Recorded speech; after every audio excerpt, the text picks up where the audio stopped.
పరిసర ప్రాంతాల ప్రజలకు పవిత్ర రంజాన్ మరియు నూతన సంవత్సర ఉగాది శుభాకాంక్షలు.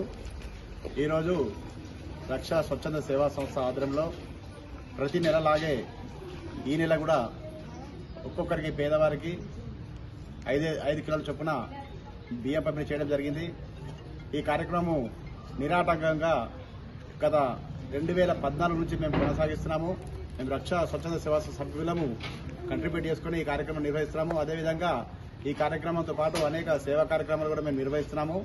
రాబోయే రోజుల్లో మరిన్ని సేవా కార్యక్రమాలు చేపడతామని చెప్పి ఈ సందర్భంగా తెలియజేస్తూ రక్షా స్వచ్ఛంద సేవా సంస్థ సభ్యులము దాదాపు 18 మంది సభ్యులము కలిసికట్టుగా అన్ని కార్యక్రమాలు కూడా కంట్రిబ్యూషన్ చేసుకుంటూ మేము కార్యక్రమాలు నిర్వహిస్తున్నాము. ఈరోజు ఒక ఆనందంగా ఉంది. మరి పేదవాళ్లకు మా వంతు మేము సహకారం చేస్తున్నామనే ఒక తృప్తి మాలో ఉంది. అదేవిధంగా మరి రాబోయే రోజులు కూడా మరిన్ని సేవా కార్యక్రమాలు చేపడతామని చెప్పి అదేవిధంగా హెల్త్ క్యాంప్ నిర్వహణ చేయాలని కూడా ఒక ఆలోచన ఉంది. మరి రాబోయే రోజుల్లో కార్యక్రమాలు చేపడతామని చెప్పి ఈ సందర్భంగా తెలుస్తున్నాం. జై రక్ష.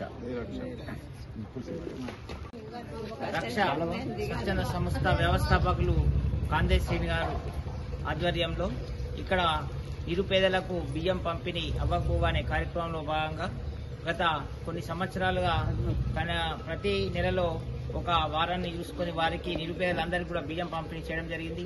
అదేవిధంగా వినూత్నంగా పర్యావరణ పరిరక్షణ కావచ్చు మరియు ఇతర ఎలాంటి సందర్భానుసారంగా వివిధ సేవా కార్యక్రమాల్లో రక్షా స్వచ్ఛంద సంస్థ ప్రజలందరికీ రక్షణగా ఉంటూ నిరుపేదలకు రక్షణగా ఉంటూ మా వంతుగా సేవలు అందిస్తున్నాం. కాబట్టి ఈ ప్రతి ఒక్కరూ ఈ వినియోగించుకున్న సందర్భంగా ప్రతి ఒక్కరు కూడా ప్రత్యేక ధన్యవాదాలు తెలుపుతున్నాం. Thank you very much.